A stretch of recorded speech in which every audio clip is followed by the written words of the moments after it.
రంగారెడ్డి జిల్లా షాద్నగర్ పట్టణంలో ఏబీవీపీ ఆధ్వర్యంలో విద్యార్థులు ప్రభుత్వానికి వ్యతిరేకంగా నినాదాలు చేస్తూ స్థానిక చౌరస్తాలో నిరసన వ్యక్తం చేశారు. ప్రభుత్వ వసతి గృహాల్లో సరైన వసతులు లేవని రంగారెడ్డి జిల్లా షాద్నగర్ పట్టణంలో ఏబీవీపీ ఆధ్వర్యంలో వివిధ కళాశాలలకు చెందిన విద్యార్థులతో ధర్నాకు దిగారు.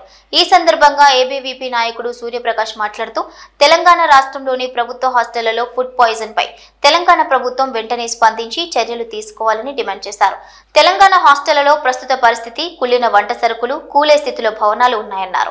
1200 మంది విద్యార్థుల బలిదానాల వల్లనే తెలంగాణ రాష్ట్రం ఏర్పడిందని, అలాంటి తెలంగాణ రాష్ట్రంలో విద్యార్థుల అవస్థలు ప్రస్తుత తెలంగాణ సీఎంకు పట్టడం లేదన్నారు. సీఎం రేవంత్ రెడ్డి నుండి కనీస స్పందన కరువైందన్నారు. కాంగ్రెస్ ప్రభుత్వం వచ్చాక తెలంగాణలో వివిధ కారణాల వల్ల 51 మంది విద్యార్థులు చనిపోయారన్నారు. సీఎం వెంటనే స్పందించి హాస్టల్లో కనీస సౌకర్యాలు కల్పించాలని, విద్యా వ్యవస్థను పటిష్టం చేయాలని డిమాండ్ చేశారు. 17th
కాలేజ్లో చదువుతున్నాను. మాది బీసీ హాస్టల్. మా హాస్టల్లో కూడా పురుగులు వచ్చాయి ఫుడ్లో. ఇలా అన్ని హాస్టల్స్లలో కూడా వస్తున్నాయి. ఇది ప్రభుత్వం పట్టించుకోవాలి. మాకు జస్టిస్ కావాలి. పేరు అశ్విని, నేను ఫస్ట్ ఇయర్ చదువుతున్నా, ప్రతిభ కాలేజ్లో చదువుతున్నా. బీసీ హాస్టల్ నాది. ఇక్కడ చాలా హాస్టల్స్ ఉన్నాయి. మా హాస్టల్లో కూడా చాలా ఫుడ్ పాయిజన్ అయ్యింది. ఇట్లా చాలా హాస్టల్స్లలో అవుతున్నాయి. దీన్ని ప్రభుత్వం పట్టించుకుంటలేదు. మా హాస్టల్లో అయ్యింది ప్రాబ్లం, మా మేడం సాల్వ్ చేసింది. ఇలానే చాలా హాస్టల్స్లలో అవుతున్నాయి, కానీ ఎవరు పట్టించుకుంటలేరు. దీన్ని పట్టించుకోవాలి ప్రభుత్వం. అందరికీ నమస్తే. నా పేరు సూర్యప్రకాష్, ఏబీవీపీ శంషాబాద్ విభాగ్ కన్వీనర్, అఖిల భారతీయ విద్యార్థి పరిషత్ ఏబీవీపీ షాద్నగర్ నగర శాఖ ఆధ్వర్యంలో ఏదైతే గత కొన్ని రోజులుగా ఫుడ్ పాయిజన్లు జరుగుతున్నాయో దానికి నిరసనగా ఈరోజు ధర్నా కార్యక్రమం నిర్వహించుకోవడం జరిగింది. ఈరోజు తెలంగాణ రాష్ట్రం ఏదైతే ఉందో ఒక తెలంగాణ రాష్ట్రం కోసం 1200 మంది విద్యార్థుల బలిదానాల తర్వాత ఒక తెలంగాణ రాష్ట్రం ఏర్పడిందన్న సంగతి మర్చిపోయి ఒక పాలకులు వివరిస్తూ ఉన్నారు. ఈరోజు వసతి గృహాల్లో చేరాలంటే నెక్స్ట్ శ్మశాన వాటికనే దిక్కైతుందన్న విధంగా ఒక తెలంగాణ రాష్ట్రంలో పాలకుల పరిపాలన కొనసాగుతూ ఉంది. ఆ రోజు ఈ యొక్క తెలంగాణ రాష్ట్రం ఏదైతే ఉందో ఈ యొక్క తెలంగాణ రాష్ట్రంలో ఇప్పటి వరకు 51 మంది విద్యార్థులు చనిపోయిన కూడా ఈ యొక్క రాష్ట్ర ముఖ్యమంత్రికి ఎందుకు అడుగుతా ఉన్నాం. విద్యాశాఖ తన దగ్గరే ఉందని చెప్పి ఆ యొక్క సంగతి కూడా మర్చిపోయి ఇప్పటి వరకు 51 మంది ఏ విధంగా చనిపోయినని దానిపైన విచారణ కూడా ఇప్పటి వరకు చేయడం లేదు. ఎందుకని చెప్పి అడుగుతా ఉన్నాం.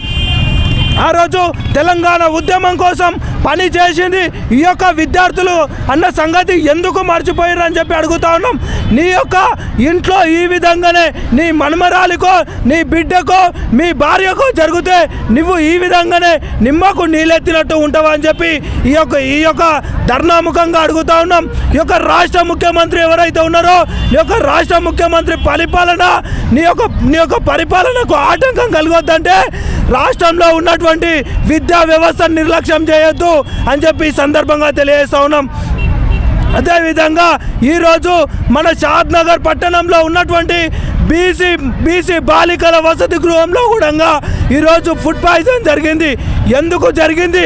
ఎన్ని రోజులకు ఒకసారి వార్డెన్ వస్తుంది, అక్కడ వంట చేసే వాళ్ళు ఏ విధంగా ఉన్నారని చెప్పి అడుగుతా ఉన్నాం. రోజు హాస్టళ్లలో కుళ్ళిపోయిన కూరగాయలతో పురుగుల అన్నంతో నిత్యం దోమలతోని సాహసం చేస్తూ ఎంతో మంది విష జ్వరాలతో ఈరోజు ఆసుపత్రుల పాలవుతున్నా కూడా ఒక రాష్ట్ర ముఖ్యమంత్రి ఎందుకు నోరు మెదపడం లేదని చెప్పి ఈ సందర్భంగా అడుగుతా ఉన్నాం. 51 మంది విద్యార్థులు ఈరోజు హాస్టళ్లలో నాణ్యమైన భోజనం విద్య అందుతుంది, నాణ్యమైనటువంటి భోజనం తిని పాఠశాలకు వెళ్తామని చెప్పి ఆ రోజు విద్యార్థులు హాస్టల్లో చేరుతూ ఉన్నారు. కానీ చివరకు ఏం జరుగుతూ ఉందంటే వాళ్ళకు శ్మశాన వాటికలే దిక్కైతా ఉన్నాయి, బొందల గడ్డలే దిక్కైతున్నాయని చెప్పి ఈ సందర్భంగా తెలియజేస్తా ఉన్నాం.